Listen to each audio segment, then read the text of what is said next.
ಏನಿನ ಗುರು ಈ ನಿನ್ನ ಗುರು ಹಿರಿಯರು ಚಕ್ರವರ್ತಿ, ಈ ನಿನ್ನ ಗುರು ಹಿರಿಯರನ್ನು, ಬಂಧು ಬಾಂಧವರನ್ನು, ನಿನ್ನ ಸಹೋದರನ್ನು ಒಂದು ಸಾರಿ ನಿನ್ನೊಬ್ಬನ ಸಲವಾಗಿ ಇಡೀ ಗುರುಕುಲ ವಂಶವನ್ನು ಧ್ವಂಸ ಮಾಡುವ ಹಿಂದೆ ಪಾಂಡವರು ನಿನ್ನ ತಂದೆಯ ಪ್ರಭುತ್ವವನ್ನು ಅಂಗೀಕರಿಸುವರು, ನಿನ್ನನ್ನು ಯುವರಾಜನೆಂದು ಸನ್ಮಾನಿಸುವರು.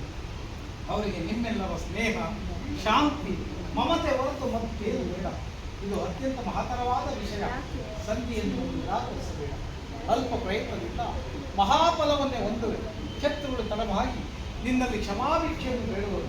ಮಿತ್ರರು ಪುಳಕಿತರಾಗಿ ನಿನ್ನನ್ನು ಆಲಂಗಿಸುವರು. ನಿರಾಶೆಯಿಂದ ಈ ಸಾಮ್ರಾಜ್ಯ ಶಾಸನದಲ್ಲಿ ನಿನ್ನ ಕೈ ಸೇರಿ ಪಾಂಡು ಮಂತ್ರಗಳನ್ನು ಸಮಾನ ಭಾವದಲ್ಲಿ ರಾಜ್ಯದ ಪ್ರತಾಪವನ್ನು ಎತ್ತಲು ನಿಶ್ಚಿತನಾದ ಆದ ವಿಶ್ವ ಜಗತ್ತು ನಿನ್ನನ್ನು ಆದರ್ಶ ಗಣಪತಿ ಎಂದು ಹೊಗಳುವರು. ಪಾಂಡವರಿಗೆ ರಾಜ್ಯದ ಮೇಲಿನ ಹಕ್ಕನ್ನು ನೀಡುವುದು ಹೋಗಲಿ, ಅವರ ಇಷ್ಟಾರ್ಥವನ್ನು ನೆರವೇರಿಸಿ ಸಂಧಿಗೆ ದಾನವ ವಿಜಯ ಯದುಪತಿಯು ಕೇವಲ ಪಾಂಡವರ ಸಲುವಾಗಿ, ಅತ್ತಾರ ಸಲುವಾಗಿ, ನಿಮ್ಮ ಸಲುವಾಗಿ ಮುಂದೊದಗುವ ಭೀಷಣರ ಹಿಡಿತದಿಂದ ಈ ಮಾನವ ಕೋಟಿಯನ್ನು ನಡಗಿಸುವ ಸಲುವಾಗಿ ನಿನ್ನಲ್ಲಿ ಸಂಧಿಗೆ ಇಚ್ಛಾ ಪ್ರದಾನ ಮಾಡಿಕೊಳ್ಳಬೇಕು. ಇದರಲ್ಲಿ ನನ್ನ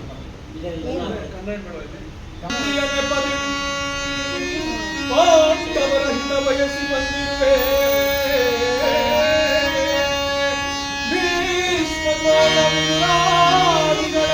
ಮನಮೆಚ್ಚುವಂತೆ ನಟಿಸಿ ಅಟವಾದಿ ನಾನೆಂದು ತಿಳಿದು, ಅಟವಾದಿ ನಾನೆಂದು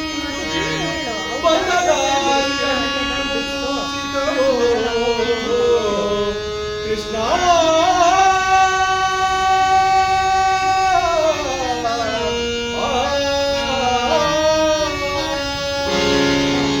ಇದರಲ್ಲಿ ನನ್ನ ಅಪರಾಧವೇನು ಯದುರಾಜ? ಪಾಂಡವರು ಜೂಜಾಡಿ ರಾಜ್ಯಾದಿ ಸಂಪತ್ತುಗಳನ್ನು ಕಳೆದುಕೊಂಡದ್ದು ನನ್ನ ತಪ್ಪೆ. ಸತ್ಯ ಧರ್ಮ ಪರಿಪಾಲನೆಗಾಗಿ ವನವಾಸ ಮಾಡಿದ್ದು ಅಧರ್ಮದ ಕಾರ್ಯವೇ? ಹಾಗೆಲ್ಲ ಹೇಳುವರು ಕೇಳು ಕೃಷ್ಣ. ಈ ವಿಸ್ತಾರವಾದ ಸಾಮ್ರಾಜ್ಯವನ್ನು ಶಾಸನ ಮಾಡಲು ಈ ದುರ್ಯೋಧನನ ಹೊರತು ಮತ್ಯಾರಿಂದಲೂ ಸಾಧ್ಯವಿಲ್ಲ. ಪಾಂಡವರು ಪಾಂಡವರು ಪಾಂಡವರು ಪಾಂಡವರು ಕೃಷ್ಣ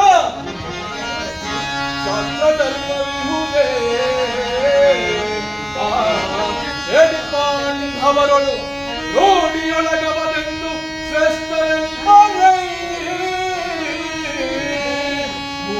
ಮೂಢತನವಿದಲ್ಲವೇ? ಸಂಧಿಯ ಬಯಕೆ ಮೂಢತನವಿದಲ್ಲವೇ? ಸಂಧಿಯ ಬಯಕೆ ಅರಿತು ನೀಡಿದಲ್ಲವಾ?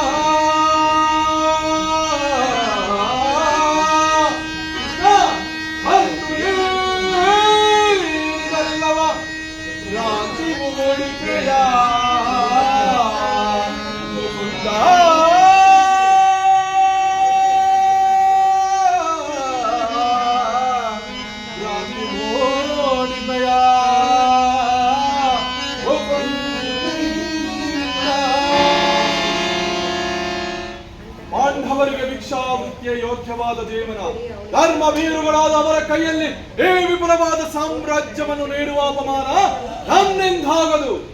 ಯುದ್ಧದ ಭಯವನ್ನು ತೋರುವೆಯ ಜನಾರ್ದನ? ಯುದ್ಧವು ಕ್ಷತ್ರಿಯನ ಧರ್ಮ, ಅರ್ಥ, ಕಾಮ, ಮೋಕ್ಷ ಮತ್ತು ಜೀವನದ ಏಕಮಾತ್ರ ಸಾಧನೆ. ಕ್ಷತ್ರಿಯನೆಂದಿಗೂ ಯುದ್ಧದ ಸಲುವಾಗಿ ಕ್ಷತ್ರಿಯನೆಂದಿಗೂ ಭಯಪಡಲಾರನು, ಭಯಪಡುವುದೂ ಇಲ್ಲ. ಸ್ಥಿರನಾದ ದುರ್ಯೋಧನ, ನಿನ್ನ ಅನಿಷ್ಟವು ಇದ್ದವೇ ಆದರೆ ನೀನು ಅಗತ್ಯವಾಗಿ ಅದು ನಿನ್ನ ಯುದ್ಧವಲ್ಲ.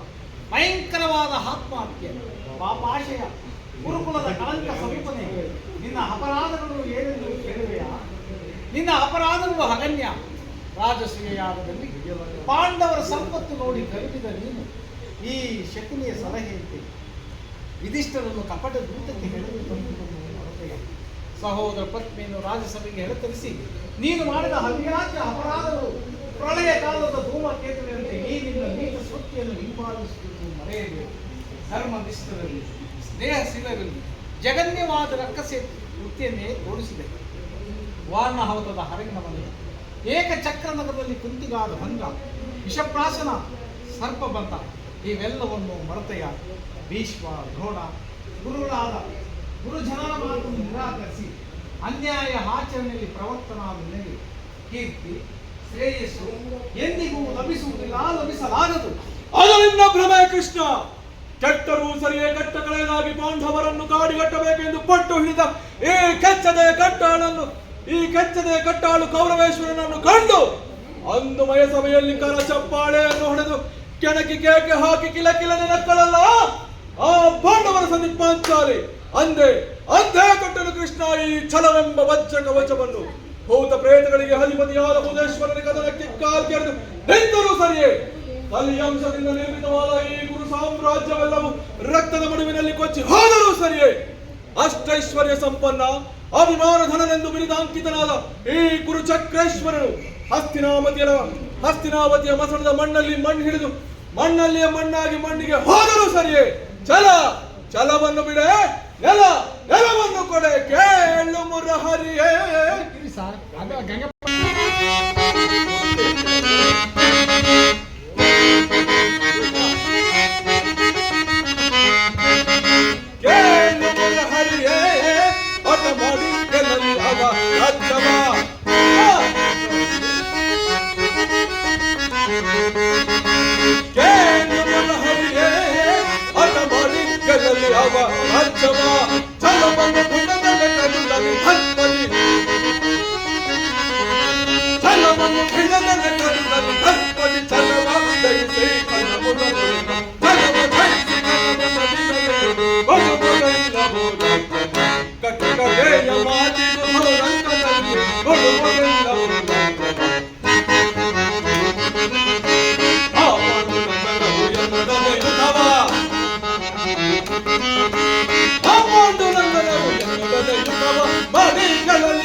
ಕೃಷ್ಣ, ಆ ಪಾಂಡವರು ನಮ್ಮೊಡನೆ ಸಂಧಿಯನ್ನು ಬಯಸುವುದೇ ಆದರೆ ಅದು ದೊರಕುವುದು ರಣರಂಗದಲ್ಲಿ, ಶಸ್ತ್ರಾಸ್ತ್ರಗಳ ಸ್ಪರ್ಶ ಸ್ಪಂದನದಲ್ಲಿ, ರಾತಿಕರ ವೀರ ಘೋಷದಲ್ಲಿ. ಸಂಧಿಯಿಂದೆಂದಿಗೂ ರಾಜ್ಯ ದೊರಕದು. ಛಲ ತೊಟ್ಟು ಮಾಡುವೆ ಯುದ್ಧ ಕಡಕಡಿ, ಸತ್ತರೆ ಸಾಯುಜ್ಯ, ಬದುಕಿದರೆ ಅಖಂಡ ಸಾಮ್ರಾಜ್ಯ. ಹೋಗು, ಆ ನಿನ್ನ ಪಾಂಡವರಿಗೆ ತಿಳಿಸು, ಯುದ್ಧಕ್ಕೆ ಬೇಕಾದ ಸಲಕರಣೆಗಳನ್ನು ಅನುಭವಿಸಿಕೋ ಎಂದು.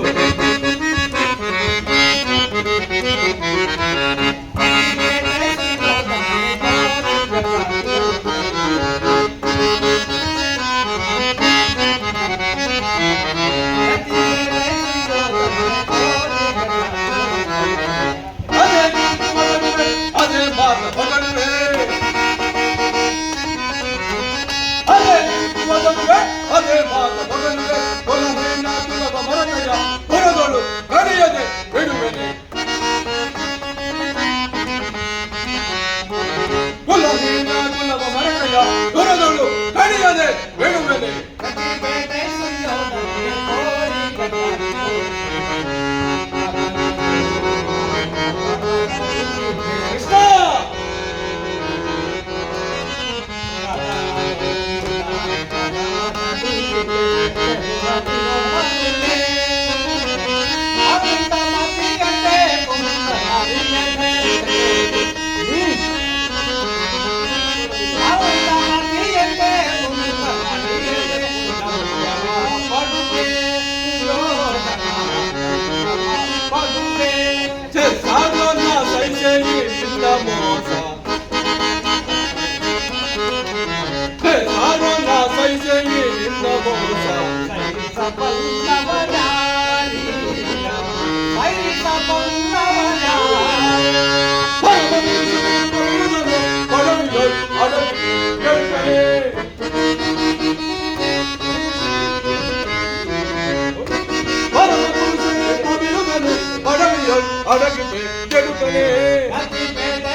ಎಲ್ಲವನ್ನೂ ನಿರಾಕರಿಸಿದ ಗುರುಕುಲದ ಕಳಂಕ ಸ್ವರೂಪನೇ.